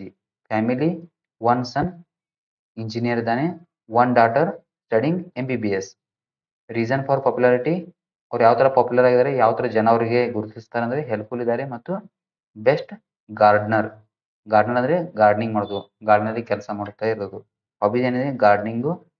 B keeping ಅಂದ್ರೆ ಜೇನು ಹುಳುಗಳನ್ನ ಸಾಕುವುದು ಮತ್ತು ಕಾಯಿನ್ ಕಲೆಕ್ಟ್ ಮಾಡೋದು, ಹಳೆಯ ಓಲ್ಡ್ ಕಾಯಿನ್ಗಳನ್ನ ಕಲೆಕ್ಷನ್ ಮಾಡೋದು ಏನಿದೆ ಅವ್ರ ಹಾಬಿ ಇದೆ. ಇದನ್ನ ಒಂದು ಪ್ಯಾರಾಗ್ರಾಫ್ ಅಲ್ಲಿ ಯಾವ ತರ ಬರೀತೀರಾ ಇಲ್ಲಿ ನೋಡಿ. Mister Raghavendra is a well qualified person who has completed his BSc and MED degrees. He works as an education officer and is currently 55 years old. He is 5 feet 4 inches tall and weighs 50 kilograms. He has a son who as an engineer and a daughter who is pursuing or studying MBBS. He is well known for his helping nature and excellent gardening skills. His hobbies include gardening, bee keeping and collecting coins. ಇಷ್ಟು ಬರೆದ್ರೆ ನೀವು ಆರಾಮಾಗಿ 3 ಮಾರ್ಕ್ಸ್ಗಳನ್ನ ತಗೋಬಹುದು. ಆಯ್ತಾ? Next question ನೋಡೋಣ. Develop the story using the clues given below. ಈ ಕ್ಲೂಸ್ಗಳನ್ನ ತಿಳ್ಕೊಂಡು ಒಂದು ಸ್ಟೋರಿ ಡೆವಲಪ್ ಮಾಡಿ ಅಥವಾ ಸ್ಟೋರಿ ಬರೀರಿ ಅಂತ ಹೇಳಿದ್ದಾರೆ. Tortoise and hair argument race. Settle the argument. Race started. Hare run past. Slept. Tortoise slowly reached on the race. Tortoise ಅಂದ್ರೆ ಆಮೆ ಮತ್ತು ಹೇರ್ ಅಂದ್ರೆ ಜಿಂಕೆ ಅಥವಾ ಜಿಂಕೆನೆ. ಆಯ್ತಾ? ಇಲ್ಲಿ ನೋಡೋಣ ಯಾವ ತರ ಸ್ಟೋರಿ ಬರೆಯಬೇಕಂತ ನೋಡೋಣ. ಇಲ್ಲಿ ನೋಡಿ ಅದೇ ಸ್ಟೋರಿ ನೋಡೋಣ. ಆನ್ಸರ್ ನೋಡಿ. Once a hare and tortoise argued about who was faster. To end the argument, they decided to have a race. When the race began, ಅಂದ್ರೆ ಸ್ಟಾರ್ಟ್ ಆಯ್ತಲ್ಲ, the hare ran very fast and left the tortoise far behind. Feeling confident, the hare stopped midway and fell asleep. Meanwhile, the tortoise moved slowly but steadily without stopping. When the hare woke up, the tortoise had already crossed the finish line. Thus, the tortoise won the race. Okay. The story teaches us that slow and steady effort leads to success. ಇಷ್ಟು ಬರೆದರೆ ನಿಮಗೆ ಆರಾಮಾಗಿ 3 marks ಅನ್ನ ತಗೋಬಹುದು. ಆಮೇಲೆ ಇಲ್ಲಿ ನೋಡಿ, study the picture given below. Study ಅಂದ್ರೆ ಈ ಪಿಕ್ಚರ್ ನ ಸ್ಟಡಿ ಮಾಡಿ. ಈ ಪಿಕ್ಚರ್ ಯಾವ ತರ ಇದೆ, ಅಲ್ಲಿ ಏನೇನಿದೆ, ಟ್ರಾಫಿಕ್ ಸಿಗ್ನಲ್ ಇದೆ, ಒಬ್ಬ ಹುಡುಗ ಒಬ್ಬ ತಾತನ ಕರ್ಕೊಂಡು ಹೊಂಟಿದ್ದಾನೆ, ಅವರೊಂದು ಗ್ಲಾಸ್ ಹಾಕೊಂಡಿದ್ದಾರೆ. ಓಕೆ, ಹಿಂದೆ ಒಬ್ರು ಬ್ರೀಸ್ಕೆಟ್ ಇಸ್ಕೊಂಡು ಹೊಂಟಿದ್ದಾರೆ, ಒಬ್ಬ ಲೇಡಿ ಹೊಂಟಿದ್ದಾರೆ ಕೈಯಲ್ಲಿ ಪರ್ಸ್ ಇಟ್ಕೊಂಡು, ಒಬ್ಬ ಸ್ಕೂಟಿ ಮೇಲೆ ಹೆಲ್ಮೆಟ್ ಹಾಕೊಂಡು ಅವರು ಹೊಂಟಿದ್ದಾರೆ. ಇಲ್ಲಿ ಟ್ರಾಫಿಕ್ ಸಿಗ್ನಲ್ಗಳಿವೆ, ಇಲ್ಲೊಂದು ಕಾರ್ ಇದೆ. ಈ ತರ ಪ್ರತಿಯೊಂದನ್ನು ಸ್ಟಡಿ ಮಾಡಿ. Write the description or an account of what picture suggest to you in a paragraph. ನಿಮಗೆ ಈ ಪಿಕ್ಚರ್ ಏನನ್ನ ಸಜೆಸ್ಟ್ ಮಾಡ್ತಾ ಇದೆ ಅಂದ್ರೆ ಏನನ್ನು ಹೇಳ್ತಾ ಇದೆ ಅಂತ ಅಲ್ಲಿ ಕೇಳಿದ್ದಾರೆ. ಆಯ್ತಾ? ಅದನ್ನ ನೋಡೋಣ ಅದು ಯಾವ ತರ ಬರಿಬೇಕಂತ. This is a message oriented picture. In this picture I can see a road. ಅಲ್ಲೊಂದು ರೋಡ್ ಇದೆ. Along with signal lamps. Signal ಲ್ಯಾಂಪ್ಗಳಿವೆ. There are 5 persons. ಟೋಟಲ್ ಆಗಿ 5 ಜನ ಇದ್ದಾರೆ, including a young girl and a kid. A kid is trying to help a blind person. The boy is using an umbrella as a stick for support. Behind the blind man, I can see a man moving toward the signal, carrying a bag with him. Between the kid and the blind man, a girl is seen watching the helpful nature of the boy. A person is passing the signal on his scooter and he has worn a helmet for safety. We should wear helmets while riding two-wheelers. On my right side, a car can be seen waiting for the green signal. We should also follow traffic rules. I like the picture. ಈ picture ನಾವು ಎರಡು ಏನು ಕಲ್ತ್ವಿ, ಒಂದು traffic ರೂಲ್ಸ್ನ follow ಮಾಡಬೇಕು, ಯಾವ ಥರ ಕಾರ್ದವನು follow ಮಾಡಿದ್ನಲ್ಲ ಆ ಥರ. ಮತ್ತೊಂದು ಹೆಲ್ಮೆಟನ್ನು ಬಳಸಬೇಕು ಯಾವತ್ತು ಟೂ ವೀಲರ್ ಓಡಿಸುವಾಗ. ಮತ್ತೊಂದು ಬ್ಲೈಂಡ್ ಮ್ಯಾನ್ಗೆ ಹೆಲ್ಪ್ ಮಾಡಬೇಕು ರೋಡ್ ಕ್ರಾಸ್ ಮಾಡಲಿಕ್ಕೆ. ಆಯ್ತಾ, ಈ ಮೂರನ್ನು ನಾವು ಇಲ್ಲಿ ಕಲಿತೀವಿ. ಮತ್ತೇನಿದೆ, ಅಲ್ಟರ್ನೇಟಿವ್ ಕ್ವಶನ್ ಇದೆ. ಇದು ಯಾರ ಕಣ್ಣು ಸರಿಯಾಗಿ ಕಾಣಲ್ವಲ್ಲ ಆ ವಿದ್ಯಾರ್ಥಿಗಳಿಗೆ ಏನು ಮಾಡಿದ್ದಾರೆ, ಒಂದು ಅಲ್ಟರ್ನೇಟಿವ್ ಕ್ವಶನ್ ಕೊಟ್ಟಿದ್ದಾರೆ. ಇದನ್ನು ನೀವು ಬರೀಬಹುದು. Use the following phrasal verbs in your sentence. ಒಂದು ಸೆಂಟೆನ್ಸ್ ಬರೀರಿ, ಅದರಲ್ಲಿ ಈ ಕೆಳಗಿರೋ ವರ್ಬ್ಗಳನ್ನ ಯೂಸ್ ಮಾಡಿ. ಆಯ್ತಾ, ಏನಂತಾರೆ ನೋಡಿ. ಪಿಕಪ್ ಇದೆ, ಪಿಕಪ್ಗೆ ಏನು ಬರೀತೀರಾ, I will pick my bag before you go. ನಾನು ನನ್ನ ಬ್ಯಾಗ್ನ ಪಿಕಪ್ ಮಾಡ್ತೀನಿ ನೀನು ಹೋಗಿಂತ ಮುಂಚೆ. ಆಮೇಲೆ pick out, I picked out a beautiful dress for my daughter. ಆಯ್ತಾ, ಅದೇ ಥರ pick on, it is not right to pick on someone who is silent. Okay, ಯಾರು ಸೈಲೆಂಟ್ ಇರಲ್ಲ ಅವ್ರ ಮೇಲೆ ಪಿಕ್ ಆನ್ ಅಂದರೆ ಅವ್ರ ಮೇಲೆ ಜಾಸ್ತಿ ಮಾತಾಡೋದು ಸರಿಯಾಗಿರಲ್ಲ ಅಂತ ಹೇಳ್ತಾರೆ. ಆಮೇಲೆ ನೋಡಿ, ಪೋಯಮ್ ಇವೆ, ಈ ಪೋಯಮ್ನ ನೀವು ಫಿಲ್ ಮಾಡಬೇಕು. ಇದು ದ ಕ್ವಾಲಿಟಿ ಆಫ್ ಮರ್ಸಿಯಿಂದ ಬರುತ್ತೆ, ಮತ್ತೊಂದು ಇದೊಂದು ಬರುತ್ತೆ. ಇದರಲ್ಲಿ ಯಾವ್ದಾದ್ರು ಒಂದು ಬರಿಬಹುದು. Okay, the quality of mercy is not stained, it droppeth as the gentle rain from the heaven upon the place beneath, it is twice blessed, it blesseth him that gives and him that takes. ಇದು ಬರ್ತೀರಿ. ಆಮೇಲೆ ಇನ್ನೊಂದಿದೆ, you talk of wondrous things you see, you say the sun shines bright, I feel him warm, but how can he or make it day or night. ಇಷ್ಟು ಬರೆದ್ರೆ ನಿಮಗೆ 4 marks ಸಿಗುತ್ತೆ. ಇಲ್ಲಿ ನೋಡಿ ಕಾಂಪ್ರೇಷನ್. ನೆಕ್ಸ್ಟ್ ಏನು ಬರುತ್ತೆ, ಇದಾದ್ಮೇಲೆ read the following passage and answer the questions that follow. ಅಂದರೆ ಇದೆಲ್ಲ ಓದಿ, ಇದನ್ನು ಪೂರ್ತಿಯಾಗಿ ಓದಿ ಮತ್ತು ಕೆಳಗಿರೋ ಕ್ವಶನ್ಗಳನ್ನ ಆನ್ಸರ್ ಮಾಡಿ. ಫಸ್ಟ್ ಓದಿ. Artificial intelligence refers to the simulation of human intelligence in the machines, enabling them to perform tasks that typically require human intelligence. AI encompasses various technologies like machine learning, natural language processing, and robotics. AI systems can analyze vast amount of data, learn from it, and make predictions or decisions, often exceeding human capabilities. In speaking tasks, AI is used to numerous applications, including healthcare, finance, entertainment, and transportation.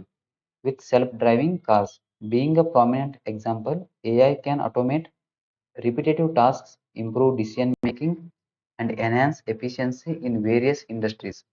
One of the main core concerns about AI is the potential for job displacement due to automation.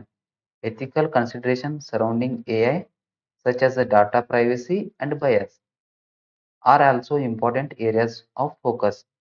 The future of AI holds significant potential for both positive transformation and challenges, requiring careful consideration of its societal impact. ಆಯ್ತಾ, ಈ ತರ ಒಂದು paragraph ಕೊಟ್ಟಿದ್ದಾರೆ. ಇಲ್ಲಿ question ಕೇಳಿದ್ದಾರೆ ಅವರು, ಯಾವ ತರ ಅಂದ್ರೆ, how AI is useful for us and what is one of the main concern about AI. ಓಕೆನಾ, ಇಲ್ಲಿ ನೋಡೋಣ ಯಾವ ಕನ್ಸರ್ನ್ ಅಂತ. ಫಸ್ಟ್ ಕೇಳಿದ್ರೆ, how is AI useful for us. ಈ ಕ್ವಶನ್ಗೆ ಯಾವ answer, artificial intelligence is useful in many fields such as healthcare, finance, transport, and entertainment. It helps machines analyze large amounts of data, learn from it, and make accurate decisions. AI technologies like machine learning and robotics improve efficiency and reduce human effort.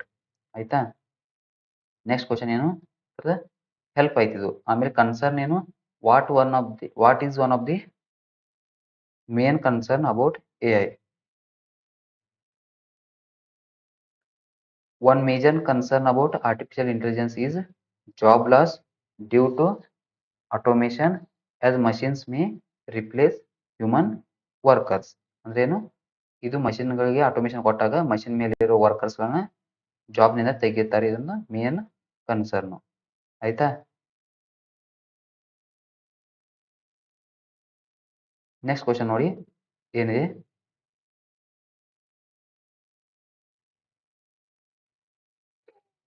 ಹಾ, 4 marks ಒಂದು question ಇದೆ. ಇದರಲ್ಲಿ ಯಾವ್ದಾದ್ರು 3ರಲ್ಲಿ ಯಾವ್ದಾದ್ರು ಒಂದನ್ನ ನೀವು ಬರಿಬಹುದು. The behaviour of Ruskin Bond's grandmother is unusual. Explain.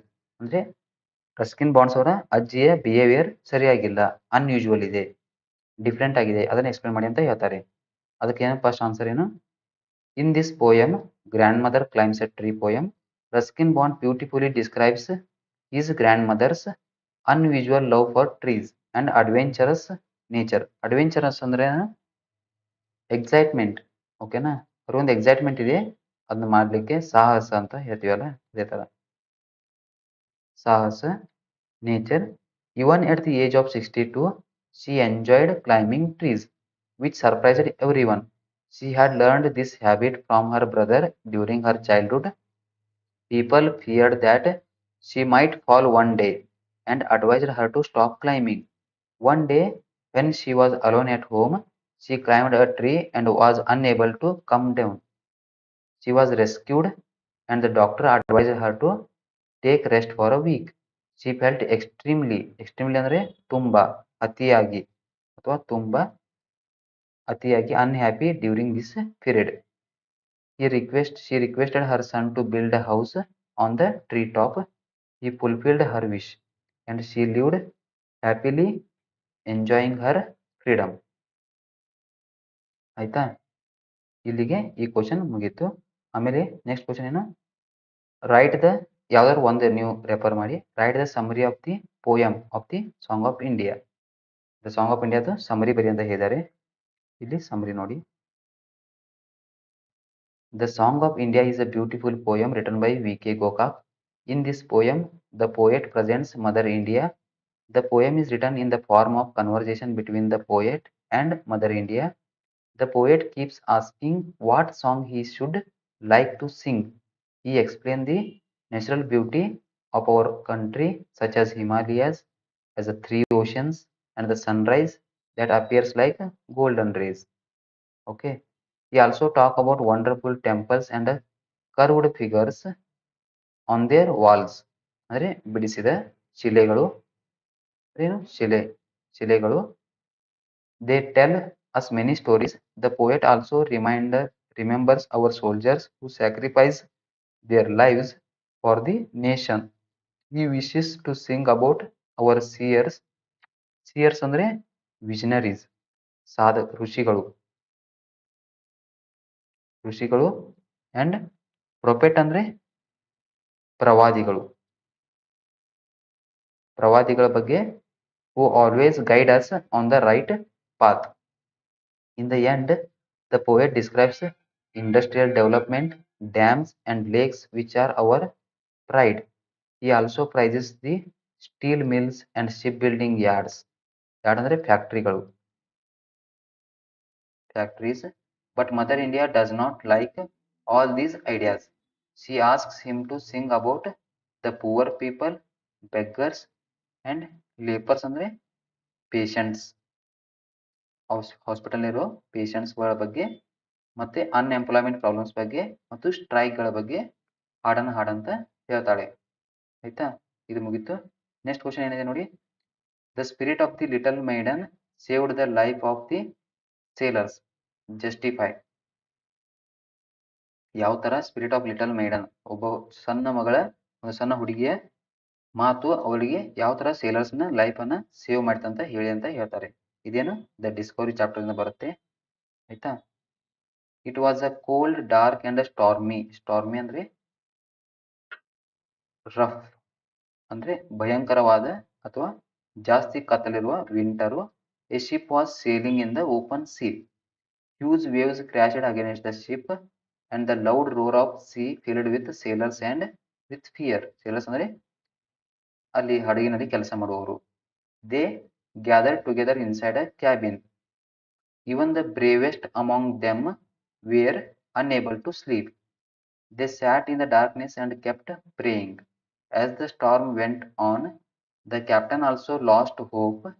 Storm ಅಂದ್ರೆ ಬಿರುಗಾಳಿ ಅಥವಾ ಬಿರುಗಾಳಿ ಬರುತ್ತಲ್ಲ ಆ ಥರ. Storm went on. The captain also lost hope and said that nothing could save them. Okay, at that moment the captain's little daughter hold his hand. Hold ಆಗುತ್ತೆ, ಅದು held ಅಲ್ಲ, hold his hand and softly asked whether God who protected them on the land. ಯಾವ ದೇವರು ನಮ್ಮನ್ನ ಭೂಮಿ ಮೇಲೆ ರಕ್ಷಿಸ್ತಾನಲ್ಲ ಅದೇ ದೇವರು ನಮ್ಮನ್ನ ಸಿಯಲ್ಲಿ ಕೂಡ ರಕ್ಷಿಸ್ತಾನೆ, ಸಮುದ್ರದಲ್ಲಿ ಕೂಡ ರಕ್ಷಿಸ್ತಾನೆ ಅಂತ ಹೇಳ್ತಾಳೆ. ಹರ್ ಸ್ಟ್ರಾಂಗ್ ಫೇತ್ ಅಂದ್ರೆ ನಂಬಿಕೆ in God filled the sailors with a new hope. By morning the storm passed, they reached the harbour safely. ಆಯ್ತಾ, ಇನ್ನೇನಿದೆ ನೆಕ್ಸ್ಟ್ ಕ್ವಶನ್ ಇಸೆ ಇದೆ. ಈ ಯಾವ್ದ್ರಲ್ಲಿ write essay on any one of the followings. ಈ ಮೂರಲ್ಲಿ ಯಾವ್ದ್ರ ಮೇಲೆ ಒಂದ್ರ ಮೇಲೆ ಏನ್ ಮಾಡಿ ಇಸೆಯನ್ನ ಬರೀರಿ. ಒಂದನೇದು ಏರ್ ಪೊಲ್ಯೂಷನ್. ಏರ್ ಪೊಲ್ಯೂಷನ್ ಯಾವ್ದ್ರಲ್ಲಿ ಇಸೆ ಬರೀತೀರಾ?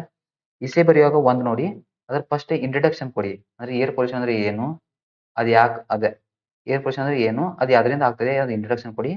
ಆಮೇಲೆ ಅದು ಯಾಕೆ ಆಗ್ತದೆ, ಅದು ಯಾರು ತಪ್ಪಂತ ಎಕ್ಸ್ಪ್ಲನೇಷನ್ ಮಾಡಿ. ಆಮೇಲೆ ಅದಕ್ಕೆ ಏನು ಸೊಲ್ಯೂಷನ್, ಅದಕ್ಕೆ ನಾವು ಏನ್ ಮಾಡಿದ್ರೆ ಅದು ಕಮ್ಮಿ ಆಗುತ್ತೆ ಅಂತ ಅದನ್ನ ಹೇಳಿ. ಓಕೆ, ಇದು ಇಸೆ ಬರೆಯುವ ಸ್ಟೆಪ್ಸ್. ಓಕೆ, ಇಂಟ್ರಡಕ್ಷನ್ ನೋಡಿ first. Air pollution is one of the most serious environmental problem in the modern world. It occurs when harmful gases, smoke and dust mixes with the air we breathe. Clean air is necessary for healthy life, but due to human activities, air quality is becoming worse day by day. ಆಯ್ತಾ, ಇದನ್ನ ಹೇಳಿದ್ವಿ.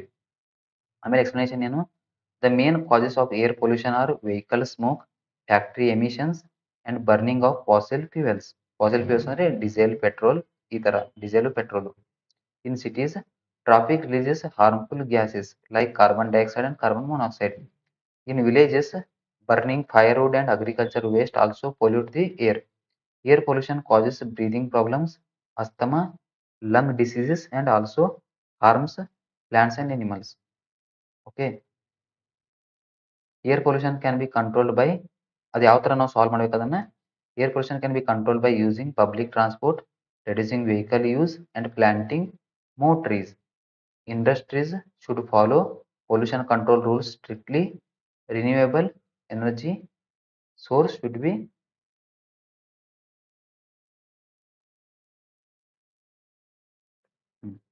industry should follow renewable energy sources should be promoted.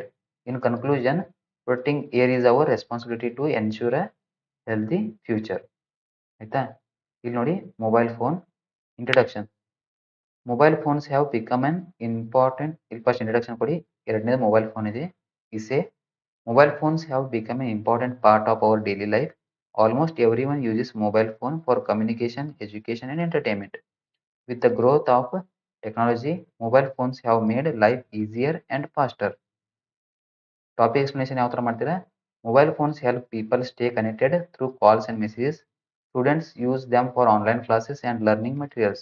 However, excessive ಅಂದ್ರೆ ಜಾಸ್ತಿ use of leads to addiction, poor concentration and eye strain, and sleep problems. Spending too much time on social media affects studies and mental health. Okay, ಅದಕ್ಕೆ solution ಏನು? Mobile phones should be used wisely and only for when necessary. Time limits should be set, especially for students.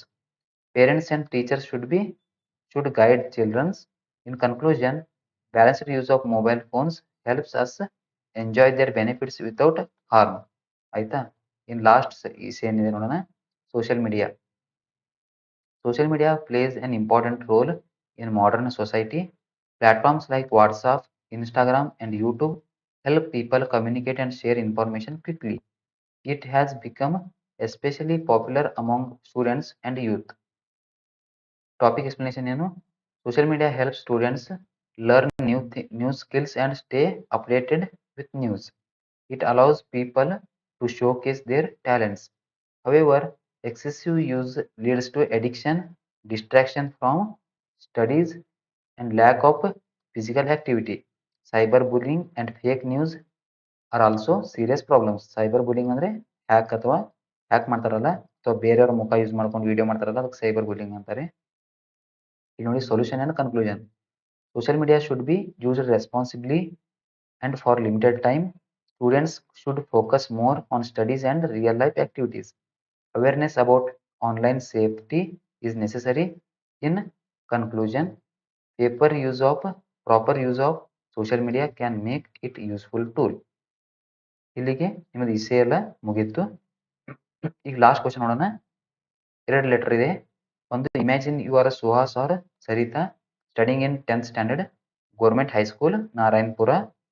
Right a letter to your cousin Janaki inviting her to attend your brother's birthday. ಅಥವಾ write ಇದೊಂದು personal letter ಇದೆ, ಇದೊಂದು professional letter ಇದೆ. Write a letter to municipal officer to provide drinking water facility in our locality. ಅಂದರೆ ನಮ್ಮ locality ಅಂದ್ರೆ ನಮ್ಮ ಊರಲ್ಲಿ ಅಥವಾ ನಿಮ್ಮ ಏರಿಯಾದಲ್ಲಿ. ಇಲ್ಲಿ ನೋಡಿ, ಮೊದಲನೇ ಲೆಟರ್ ಬರೆಯೋಣ, ಪರ್ಸನಲ್ ಲೆಟರು. ಇದನ್ನೇ ಲೆಟರು ಪರ್ಸನಲ್ ಲೆಟರ್. ಓಕೆನಾ, ಪರ್ಸನಲ್ ಆಗಿ ಬರೆಯೋದು ನಾವು. Suhas 10th standard government high school Narayanapura 20th November 2025. Dear Janki, I hope you are in good health and spirits. I am doing well with my studies. It has been a long time since we met and I miss you a lot. ನಾವು ಹೇಳಿದ್ವಿ. ಆಮೇಲೆ topic ಹೇಳಿ, ಯಾವ topic ನೀವು letter ಬರ್ತಿದ್ರೆ ಅದನ್ನ. I am writing this letter to invite you to my brother's birthday celebration. We have planned a small function at our house on 1st December at 7 p.m. There will be music, games and cake cutting. Your presence will make the celebration more joyful and memorable. Please try your best to attend the function. Everyone at home is eagerly waiting to see you. Yours lovingly, Suhas. ಇಷ್ಟು ಬರ್ತಾರೆ, ಈ letter ಮುಗೀತು. ಮತ್ತೊಂದು ಬರುತ್ತೆ, 2 letter R ಅಲ್ಲಿ ಇದೆ. ಅದು ಬರಿಬೋದು ಅಥವಾ ಇದು ಬರಿಬೋದು. ಆರ್ ಇದು ಪ್ರೊಫೆಷನಲ್ ಲೆಟರ್, ಆಯ್ತಾ. ಇದೇನು ಪ್ರೊಫೆಷನಲ್ ಬರೆಯೋದು, ಅದೇ ಬೇರೆಯವ್ರಿಗೆ ಬರೆಯೋದು ಅಷ್ಟೇ. ಇಲ್ಲಿ ನೋಡಿ, ಮೊದಲು ಫ್ರಾಮ್ ಅಡ್ರೆಸ್ ಬರೀರಿ. From Sarita 10th standard government high school Narayanapura. Date ಏನು 20th November 2025. ಟು ಯಾರಿಗೆ ಬರ್ತಾ ಇದಾರೆ, ದ ಮುನ್ಸಿಪಲ್ ಆಫೀಸರ್ ನಾರಾಯಣಪುರ. ಆಮೇಲೆ ಗ್ರೀಟಿಂಗ್ ಕೊಡಿ, ರೆಸ್ಪೆಕ್ಟೆಡ್ ಸರ್. ಓಕೆ, ಸಬ್ಜೆಕ್ಟ್ ಏನು, requesting for drinking water facility in our locality. ಈ ಸಬ್ಜೆಕ್ಟ್ ಬರೀರಿ. ಆಮೇಲೆ I am a president of Vijayanagara area resident. Okay, resident ಅಂದರೆ ಅಲ್ಲಿ ವಾಸಿಸುವ ಒಬ್ಬ ವ್ಯಕ್ತಿ, ಒಂದು ಹುಡುಗಿ, Vijayanagara area in Narayanapura city. I would like to bring to our kind notice that our locality has been facing severe drinking water problems for the past few weeks. The water supply is irregular and insufficient for daily needs. Due to this issue, residents are facing great difficulty in cooking, cleaning and maintaining hygiene. Children and elderly people are especially affected. I kindly request you to take immediate steps to provide a proper drinking water facility in our area. We hope you will look into the matter and solve the problem at the earliest. Thank you. Yours faithfully, Sarita. ಇಷ್ಟು ಬರೆದರೆ ನಿಮಗೆ ಪೂರ್ತಿ question paper solve ಆಗಿದೆ. ಇದೇ ಥರ ನಿಮಗೆ ಏನಾದರೂ grammar doubt ಇದ್ರೆ ನಾನು ಮತ್ತೊಂದು ವಿಡಿಯೋ ಮಾಡಿದ್ದೀನಿ, 10th ಕಂಪ್ಲೀಟ್ ಗ್ರಾಮರ್ ಅಂತ. ಅದರ ಲಿಂಕನ್ನು ನಾನು ಕೆಳಗೆ ಡಿಸ್ಕ್ರಿಪ್ಷನಲ್ಲಿ ಹಾಕ್ತೀನಿ. ಅದನ್ನು ನೋಡಿ, ಅಲ್ಲಿ ಪೂರ್ತಿ ಟೋಟಲು 40 ಮಾರ್ಕ್ಸ್ಗೆ ಗ್ರಾಮರನ್ನು ಕವರ್ ಮಾಡಿದ್ದೇವೆ. ಇದೇ ಥರ ಇದು ಫಸ್ಟ್ ಕ್ವಶನ್ ಪೇಪರ್ ಅಲ್ಲ, ಅದೇ ಥರ ಸೆಕೆಂಡು, ಥರ್ಡು ಮತ್ತು ಫೋರ್ತ್ಗಳನ್ನ ವಿಡಿಯೋ ಮಾಡಿ ಹಾಕ್ತೀವಿ. ಇಂಗ್ಲೀಷ್ ಮೇಲೆ ಹಾಕ್ತಾ ಇದೀವಿ. ಅದೇ ಥರ ಮ್ಯಾಥ್ಸ್ ಮತ್ತು ಸೈನ್ಸ್ ಮೇಲೆ ಕೂಡ ನಾವು ಇದೇ ಥರ ವಿಡಿಯೋಗಳನ್ನ ಮಾಡಿ ಹಾಕ್ತೀವಿ. ಇದು ನಿಮಗೆ ನೋಟ್ಸ್ ಬೈ ಮಾಡೋದಿತ್ತಂದ್ರೆ ಅಥವಾ ಈ ನೋಟ್ಸ್ ಅನ್ನ ಕೊಂಡ್ಕೋದಿತ್ತಂದ್ರೆ ಕೆಳಗೆ ಡಿಸ್ಕ್ರಿಪ್ಷನ್ ಅಲ್ಲಿ ಒಂದು ಲಿಂಕ್ ಹಾಕಿದೀವಿ, ಗೂಗಲ್ ಫಾರ್ಮ್ ಲಿಂಕ್ ಅನ್ನ. ಅಲ್ಲಿ ಕ್ಲಿಕ್ ಮಾಡಿ ಅಲ್ಲಿ ನಿಮ್ಮ ಇನ್ಫಾರ್ಮೇಶನ್ ಹಾಕಿ, ಮತ್ತೆ ಅಲ್ಲಿ ಒಂದು ಅಮೌಂಟ್ ಇರುತ್ತೆ, ಆ ಅಮೌಂಟ್ ಅನ್ನ ಅಲ್ಲಿ ಪೇ ಮಾಡಿ. ಅಲ್ಲಿ ಒಂದು ಸ್ಕ್ಯಾನರ್ ಕೋಡ್ ಇದೆ, ಅಲ್ಲಿ ಅದಕ್ಕೆ ಪೇ ಮಾಡಿ, ಮತ್ತೆ ನಿಮ್ಮ QR ಕೋಡ್ ನ ಸ್ಕ್ರೀನ್ಶಾಟ್ ಅನ್ನ ಕೆಳಗೆ ಅಪ್ಲೋಡ್ ಮಾಡಿ. ಅಲ್ಲಿ ಅಪ್ಲೋಡ್ ಅಂತ ಒಂದು ಆಪ್ಷನ್ ಇದೆ, ಅಲ್ಲಿ ಅಪ್ಲೋಡ್ ಮಾಡಿ ನಿಮ್ಮ ಆಪ್ಷನ್ ಅನ್ನ. ಮತ್ತೆ ಅಷ್ಟು ಅಪ್ಲೋಡ್ ಮಾಡದೆ 24 hours ಅಲ್ಲಿ ನಿಮಗೆ ಆ ನೋಟ್ಸ್ ನ ಪ್ರಿಂಟ್ಗಳು ನಿಮಗೆ ಮೇಲಲ್ಲಿ ನಾವು ಕಳಿಸ್ತೀವಿ. ಓಕೆ, ಇಲ್ಲಿಗೆ ಈ ವಿಡಿಯೋ ಮುಕ್ತಾಯ ಮಾಡೋಣ. ಮತ್ತೆ ನೆಕ್ಸ್ಟ್ ಮಾಡಲ್ ಕ್ವಶನ್ ಪೇಪರ್ 2 ಜೊತೆಗೆ ಬರ್ತೀನಿ. Thank you.